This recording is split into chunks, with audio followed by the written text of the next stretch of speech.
Session of interview with Raj Yogi. Our topic tonight is the greatest donation. As usual, we'll start with reflection.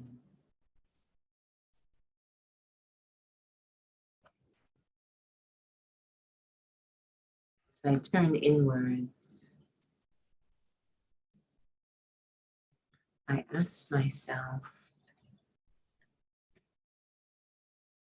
what is required to give a donation? It is said that those who have can donate to those who do not have.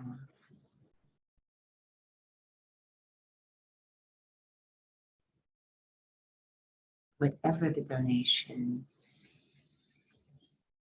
I have to have accumulated it within myself. I have to have what I wish to give. The focus is not on giving, but first on accumulating.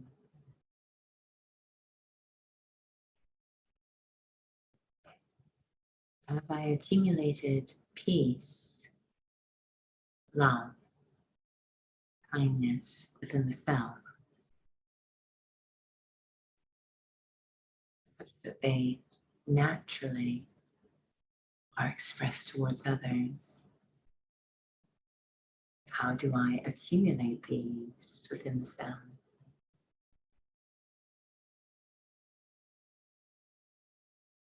And what is the benefit of donating that which is not visible?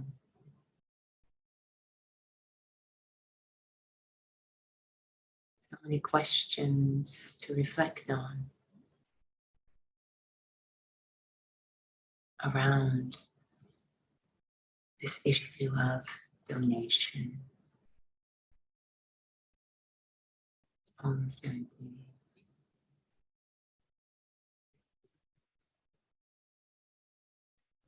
Shanti.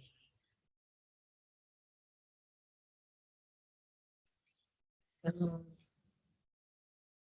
usually when you hear someone talk about donating and giving, they never think about, do I have anything to give?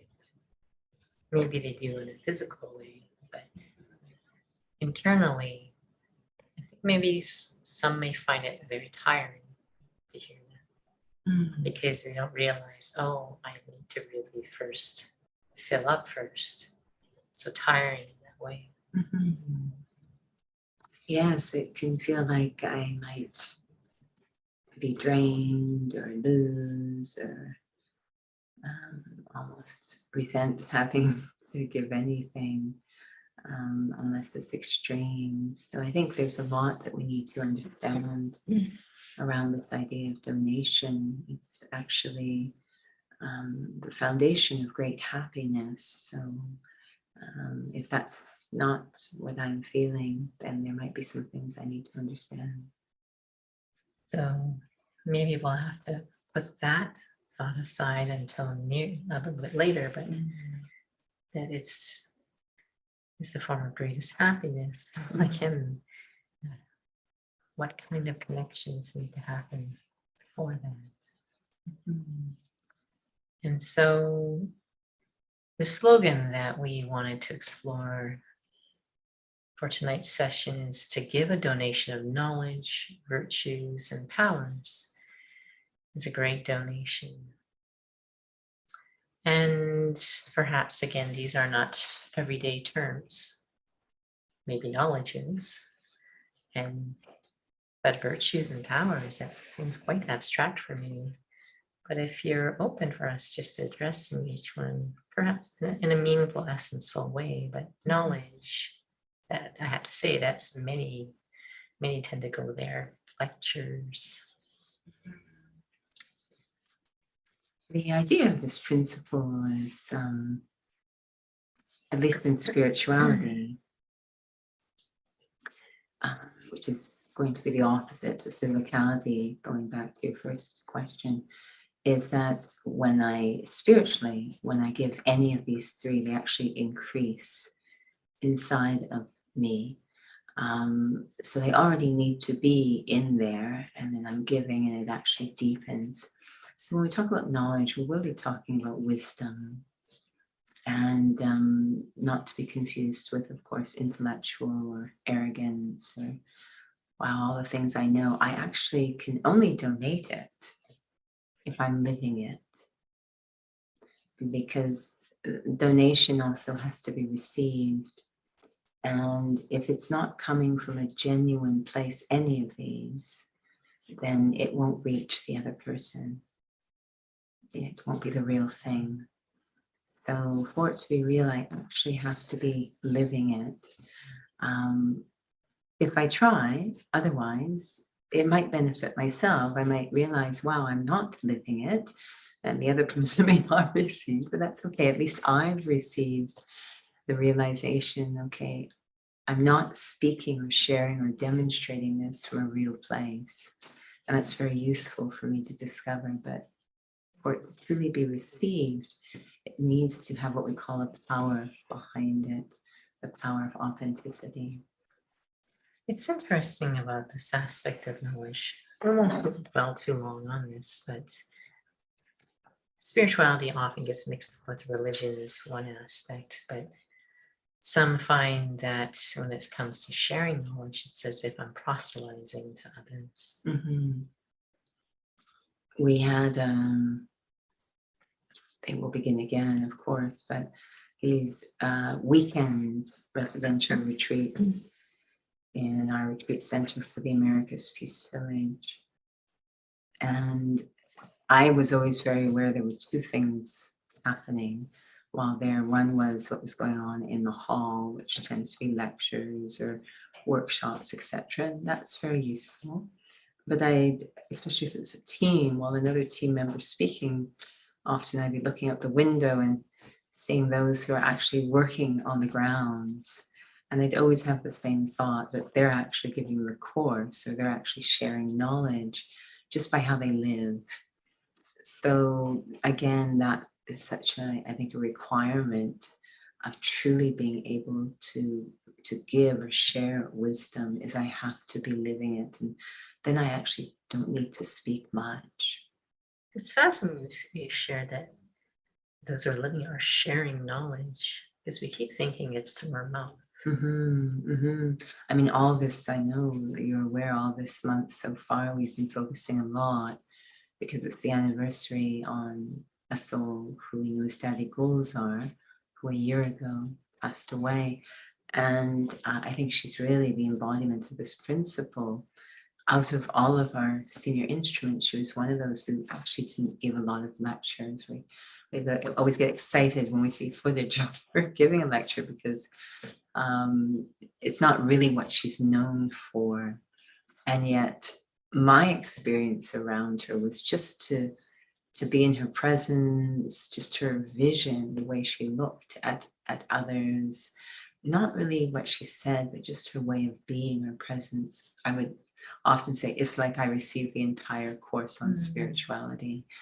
there was such wisdom that's actually in her way of being, and she donated it just naturally through her presence. I find it very inspiring, like the real deal, as we call it.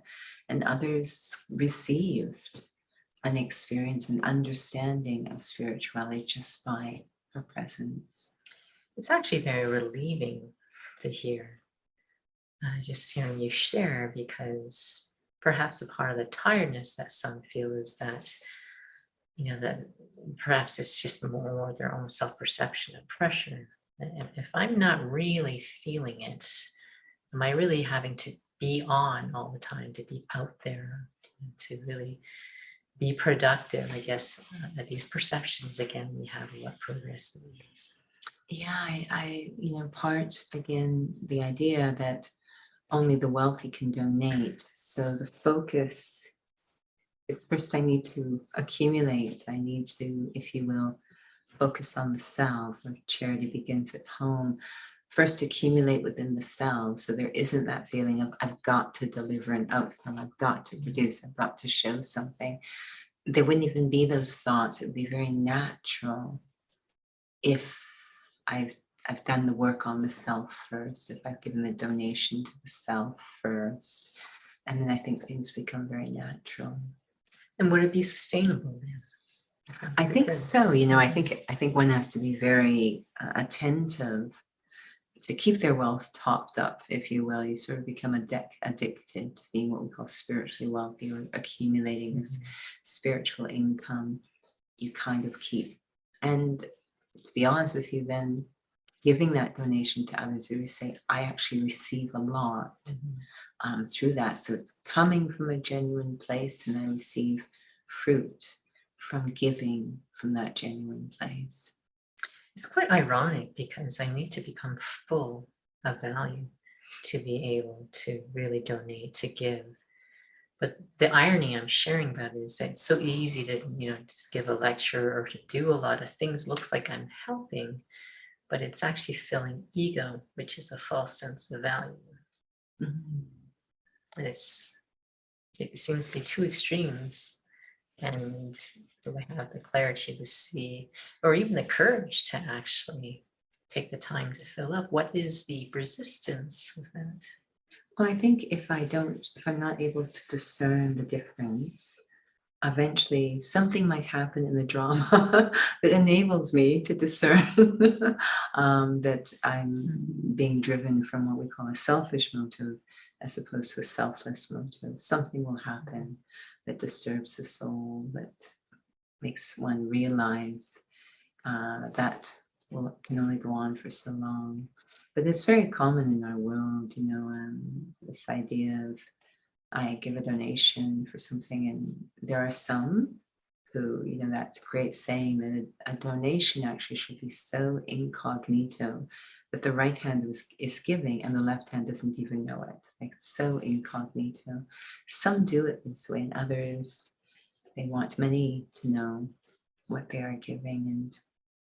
And I wonder, I don't know, but I wonder if you trace those donations for a while and you see what happens between the two, which one flourishes and which one does not.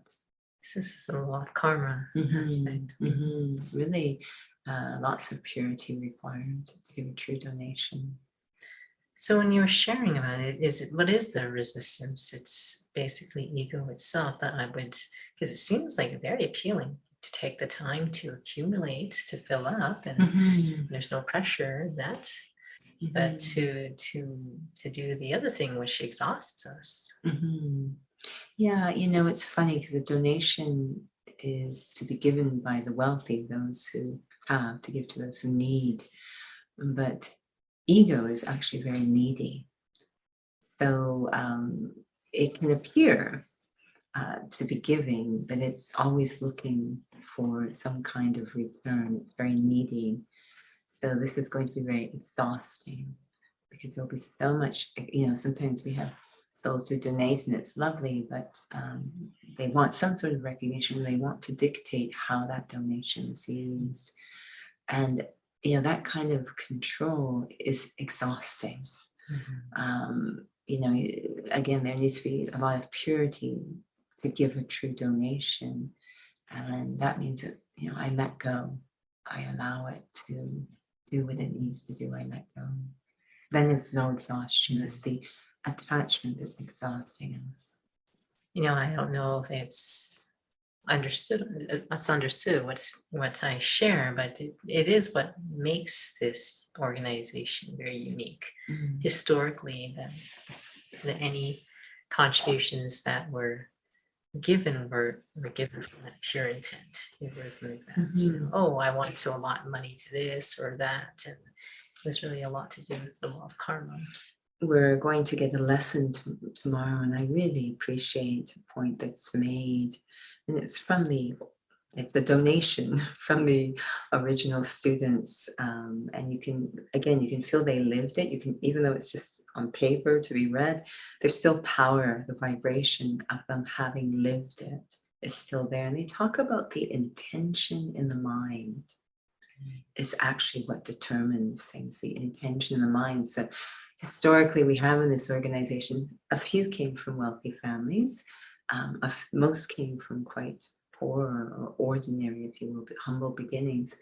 And they'd say, a donation of hundreds of thousands of rupees would be equal to 1 paisa, depending on the intention behind it. So that's really where ego kind of falls apart. And again, it's very exhausting to do things from a place of ego. So practically speaking, because this comes up all the time, then do I do nothing? I hide myself, trap myself at home and try to fill up? Or is it possible that I still live life and fill up? And I think many find it overwhelming. I don't want to go there. I don't want to go and try to feel like I'm giving. Maybe there's an addiction. I really want to fill up inside. And what do I do? What I've always appreciated, the basic premise of Raj Yoga is that we are souls, spiritual beings, and we truly are children of the Supreme Soul, not namesake, but really have the same DNA. And one of the most basic traits of the Supreme Soul is to bestow, remembered as the bestower. So what I want to do actually is connect with that spiritual identity, connect with that spiritual DNA. This is perhaps the very essence of knowledge is to really understand who I am, who I belong to. And then I think the third point, what I need to do becomes fairly obvious. One thing, because I can understand that I'm concerned about, I just seem to be giving from ego. I can't seem to stop, so I just won't give it all. No, or I just want to put myself in my room and I have no responsibilities. I'm not going to say yes to anything. And I think that just requires connecting to this experience of being a soul, a true child of the Supreme Soul, because bestowing from a pure place is actually an innate capacity of the soul. It's how we actually live when we're truly, it's not a concern, if you will, it's how we naturally live. So the more I connect to that identity, connect to my relationship with that benevolent being, I think it sort of sorts itself out. Sort of start to learn how to give from a pure place, when we also become very sensitive to when we're not. So we don't feel quite so anxious of, I won't know. We start to know more and more that I'm not operating. It's okay. I mean, we're just all learning again. It's okay, but I become more aware. So there's two parts to the question, to this question. I feel like the second part's slipping out of my mind. There it goes. But I better share with the first part before I forget that one too. But when you're sharing about that connection with the Supreme Soul and the experience of me, is it that I'm learning to be able to feel that when I walk and move around, so that I'm not basically avoiding being in situations because I don't want to suddenly have this addiction of just pleasing or whatever it is that all these habits we do that we know drain us, but we also know we can't stop living life. Well, it's ironic because yes, that's what we want. We call that state karma yogi. where I walk and move around, and I'm only taking from that one, only receiving from that one, so I don't take from anywhere else. It's my protection. So we use this term being, doing karma yoga, if you will, performing actions whilst connected to the Supreme Soul. The irony is that term karma yoga over time became connected to doing charity, which is so right and so wrong, right? Because so now we're just doing things without charging, which is our concept of a donation or charity. But actually, I become charitable, as we call it, when I move in that state. Charitable means I am completely full and content. So I will not take, I will not expect, I will not judge, I will not compare, I will not criticize, because I'm literally linked up to a source that's giving me everything I used to seek everywhere else. So now I actually can give, not take. And the giving is very natural. I don't have to sort of say, I am now giving. Watch me give. Giving is now happening. There, I'm sure must be just some by- ego driving Yeah. that. Just by virtue of not taking, I'm already giving, actually, But you're not taking because you're filling up. Basically. because I'm getting from the source. Yeah. So when you were sharing about the intention in the mind, then now I remember the second part of the question is, first of all, it's ironic we come full circle to this aspect of karma yoga. It has now become about an act like actual physical charity. But the second question is about the intention of the mind. Then basically, in terms of the first part of the question, that I'm learning to be a karma yogi, I'm learning to be able to experience myself to be a soul, really filling up with that connection and relationship with the Supreme Soul. Then is it that my intention, the mind, my mind's intention, or my intention inside that changes, that then I don't have to basically move away from roles and responsibilities, but it's that I'm filling up inside, so then ego is not there. Yeah, I think we become much more sensitive to what's happening internally. We're not just looking at the surface, we're very aware and quite frankly very disinterested in operating through taking or ego. We become more and more disinterested. We want to act, we genuinely want to give, but we actually become more sensitive and disinterested in doing it from that, as we say, more selfish motive. Is it then that one is then basically acting just because of being in a certain state versus and I mean acting like performing actions, decisions for something? I think in general, Raj Yoga explores the idea of operating from the inside out versus the outside in. And almost all of our actions had got to the point of outside in. We are reacting to something outside and we are taking from something outside, from the action. We're taking from the action, we want an outcome. Whereas Raj Yoga really looks at that state of being.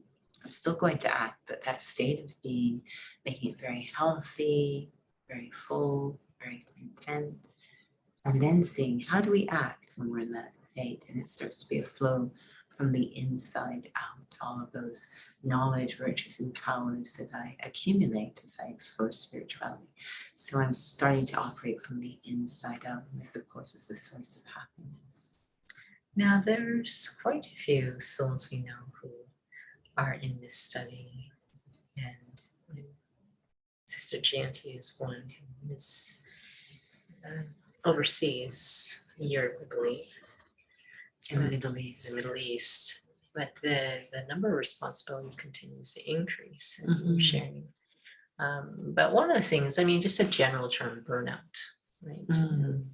That's just a general term, but to actually be able to take on more things and not pull out from them. I feel that it's connected to what we're sharing. It's a very beautiful element I've noticed. There are, of course, a few souls who've taken on more responsibility. And something I've noticed that they're doing, which is really, I think what this great donation is about, is that, there's that saying, you can something about fishing, which is unfortunate. Maybe we'll talk about bread. Okay. You can give someone a piece of bread, or you can teach them how to make bread, which I know you I can know teach you. everything. Yes, exactly. So if I just give them bread, I might feel good about myself, but have I really done anything sustainable? But if I teach them how to make bread, then I will not have to keep giving them bread. I'm off the hook. And this is what I've noticed. This is a great donation. Again, I have to be in a powerful stage myself to empower others. And this is what they're doing a lot of. So they don't have to keep spreading themselves so thin, is this donation of empowerment. Is they're really enabling others to be able to sustain themselves, so that they become more and more free, if you will, rather than this feeling of, oh, I'm taking on more and more, which is, I think, perhaps some people's fears around donation. But if I give donations that create sustenance and empowerment, because they're coming from such a powerful place within myself, I find that really exciting. I know people, one of them is a physiotherapist, and they're always joking and saying, if I do my job well, I don't want to see you again. Right? Now, some just want to keep seeing, and I've noticed this with personal trainers as well. And I think they always look at me kind of funny as a personal trainer, because my clients don't actually stick around. The idea being that you want to teach them that donation, but you want to teach them to be able to sustain themselves, so that you don't just keep increasing your load, right? So this is what I've noticed. This is a great donation through knowledge, virtues, and powers. I'm actually enabling others to adopt that knowledge, virtues, power. So I don't have to keep feeding that. So could you clarify about this aspect about the donation of virtues and powers? And because when you were sharing about Daddy Gulzar, I felt that she just had all three. You can't even separate. There's knowledge and virtues and powers. The state of just the wisdom wasn't just, it was just the embodiment of who she is. Definitely, you just felt she was the embodiment of spirituality. And when we talk about knowledge within this body, of Raj Yoga, this body of wisdom, when we talk about knowledge, it's very specific. It's knowledge of soul and supreme soul, and what we call the home. These are really important pieces for souls to have realization of. So it's quite specific. And then we often talk about an experience or an attraction to purity, even to get souls interested in virtue and purity, and to get souls to understand what is true power, the non-violence. So definitely she demonstrated all three, and when we talk about virtues and powers, the donation of those are more obviously about walking and moving around, whereas knowledge, you might think it's through words, or all three definitely. But you would sort of look at that being, and I remember the first time I saw Daddy Gulzar on stage giving something, a lecture perhaps, or just greetings. And I remember rubbing my eyes, because all of it was like, what a beautiful being. But physically, it wasn't like I was looking at a great supermodel or something, but the feeling was, this is such a beautiful being. At that moment, I was getting definitely knowledge of the soul, because I was experiencing the soul. Despite what the physical eyes were seeing, I was having the experience of the beauty of the soul. So it's, I think the idea being here that I've taken that knowledge in, I am embodying it, and I am using it in my activity. So there's that virtue, if you will, and I'm using it to create benefit or to solve problems. So there's the power as well. So I'm using all of this, which means I am accumulating. Yeah, even when you were sharing, I was really feeling that about Daddy Gulzar. And it did feel the same the moment you're sharing it. I'm just repeating it, but that is the greatest donation of knowledge is when there is the experience behind it. Because I feel that souls grapple with the experience of being a soul, right? And that they hear the word soul and they can take it in all sorts of directions, or it can stay quite dry. But to be able to actually to be it, and for them, so well, that's what it feels like, and it has nothing to do with anything visible. It's as if it touches the heart, wanting to be able to jump over all of those hurdles of these ideas that aren't real, so that I can actually access that for myself. Yeah, I think definitely if we think about the first student of this organization, Brahma Baba, was a great donor. It was said that souls would come into his presence and literally forget, like lose awareness of their body, become very connected to the experience of being a soul. That's incredible, without him saying anything. That's what state was he in to be able to transfer that to another being? And then, they just watch him as he went through the day, and they would see virtues in action. They would understand virtues very deeply from his activity.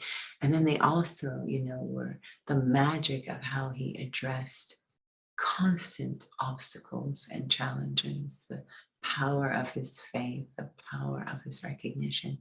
So then they were empowered, they were reassured, they were uplifted. So I think he really demonstrated, without saying a word, what this donation is about and the stage I need to be in to be able to give that donation, especially non-verbally. It's quite fascinating because even if we're not aware that we're souls, souls are very much sensitive to authenticity. And the reason why I mention that, it does make me twitch a bit when it comes to charades, because sometimes when you play these charade games where you're trying to convey a certain virtue, right? And of course you have no choice. I mean, you can try to vibrate, but you're actually doing something very, very superficial, very gross to try to convey a certain virtue. I'm using this as an example, but we're going back to the earlier part of our discussion of how we kind of do a lot of extroverted external things when it's really, there is no foundation, or my intention is not there anyways. So virtues and powers, it's amazing that we can actually feel that, but it's not actually any particular overt gesture.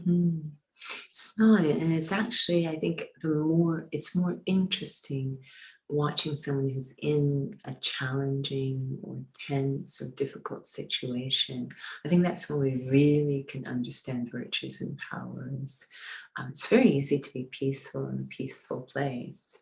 Really anyone could probably do that, but to be peaceful, in very challenging, I think then we understand the virtue.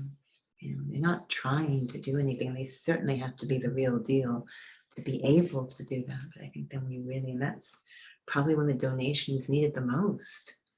Souls might be peaceless or frightened, and be able to get that. I am reminded, as we shared, of Brother Ramprakash, who was in the towers on 9/11, and how he was sharing his experience of coming down his journey, coming down from one of the very high floors, and they had to walk down, and it was getting more and more treacherous as they're trying to exit the building, and how he was. I don't think he thought of it at all, but he was really donating virtues and powers to other souls, just the way he was interacting with them and supporting them very naturally as they were coming out of the tower. I think that was a natural donation of virtues and powers. Can you actually say that virtues and powers are basically like personality? We'd like it to become our personality, and I think when we say personality, we obviously feel it's our natural nature, so it's effortless, right? Yes, we definitely want to come to that degree. So what is the difference from virtues and powers? Just for one, practically, not to dissect it all, but there seems to be a difference between the two that is required. Yeah, I've heard one talk about, I have to be loving, there has to be love, the virtue of love, and then also the power of love. So there's obviously, one is the virtue of love, that one has a loving nature, and then being able again to respond. And obviously, if I have a loving nature, that would be the case. But being able to respond to challenges to actually affect change or transformation through that quality, that's a power. Power means to provide benefit, to be a force for good, benevolence. So to be able to apply that in difficult situations, that's a power. And it feels like going back to when you were sharing about to be able to fill up inside, so be able to have that capacity and that powerful benefiting myself. Definitely. I mean, there's many very loving people, but I want to be able to use that quality in difficult situations. That means I've got to have pretty deep roots in that particular quality. So I know I remember asking this question, but this is probably way back in one of the earlier sessions of Raja Yoga, but I do feel it's very relevant in this. It's about experiencing myself to be a soul. And so I'm experiencing my nature. Isn't that enough? Why do I need to have a connection with Supreme Soul? If I can just feel my nature, then it should be enough, definitely, but we don't come as a blank slate. So yes, sorry, we get to experience our true nature. I touch that peace, that love, that light, power, truth, etc. But I've accumulated a lot of other stuff in there when I forgot I was a soul. And that's the Supreme Soul's job. He's often called the laundryman, is he's going to clean up, help to address the bits that are not me, that are still in there and interfering. That's why we don't stabilize. They're interfering with me being stable in soul consciousness. But is there also, you're using the example of Daddy Gulzar, the way that she was giving a donation of the experience of the knowledge. And I think that's, again, as I mentioned, the hurdle is that we can get very intellectual. And it's certainly not benefiting others if we're intellectual, telling your soul and they're not really feeling it. But part of the Supreme Soul, who I mentioned that in terms of this aspect of having the right to the inheritance, that his property is mine. Is there that also part of not just there's the cleaning up, but that to even get to know what these qualities feel like? When we talk about the inheritance from the Supreme Soul, the inheritance is actually purity. So that's what I'm trying to inherit from that being, a pure, completely pure sense of self, a pure state. That's his, and again, for that, he will have to be the purifier, right? So yes, I, the soul, have these wonderful qualities, but I this other stuff that got in me, it's an odd thing. Again, it's back to this weird thing about donation. It's an odd thing to think that what he's going to give, he gives through removing. It's a bit odd to think about that he's giving. We think I am receiving from that being, and what we're receiving is purity. And purity is about removing that which is foreign to me. So these forces such as mentioned ego and attachment, so that helping to melt those, remove those. Use the example of removing alloy from gold. That's what he does. That's the inheritance. He's restoring me to my pure state. He's giving me that inheritance of a pure me by removing the alloy or what is not me through that link of love. But it's a filling up experience. It's a filling up experience. And that's the weird thing about spirituality, is that we fill up through letting go. I think everyone has experienced that they can be holding on to stress or tension or something. The moment that they release it, this peace floods into the soul. So letting go fills us up. Well, it's a very powerful session, and I feel that we could keep going. But I feel that we should have a reflection now. But we wanted to let souls know, if you have any topics you would like to explore, you're always welcome to reach out to the center and email us at calgary@ca.brahmakumaris.org. That information is on the website as well. So we will have a reflection.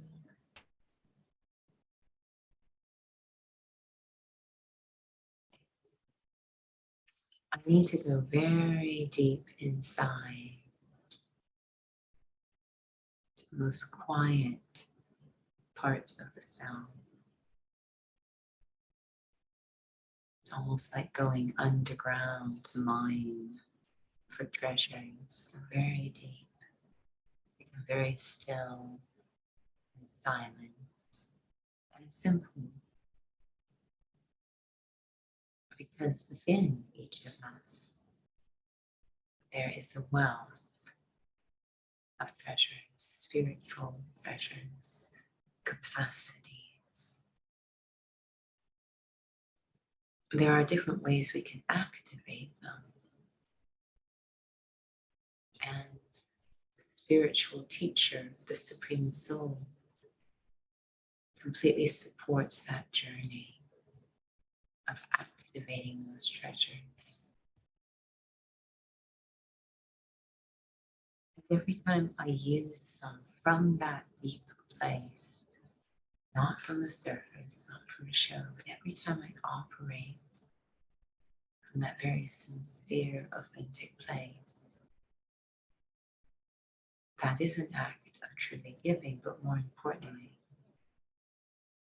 I have fortified, reinforced, strengthened that capacity within myself. The spiritual laws are so unique in how we return to our highest potential, our connection to the source, mastering the art of bestowing. These are critical to returning to our original pure state. Om Shanti.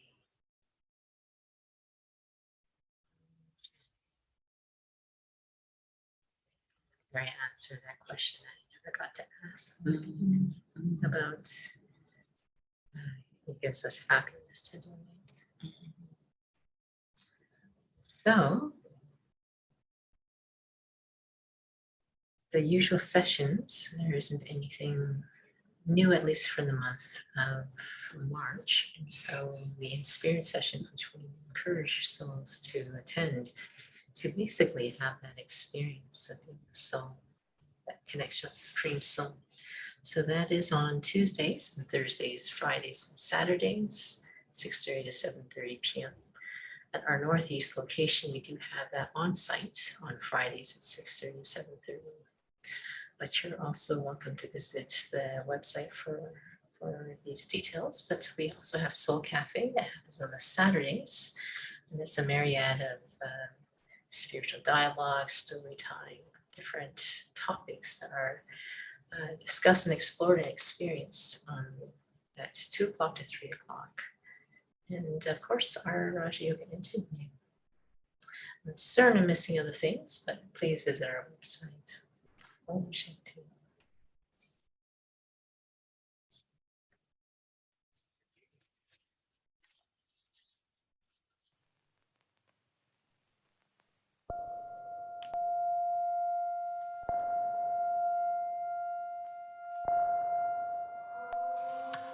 Mm-hmm.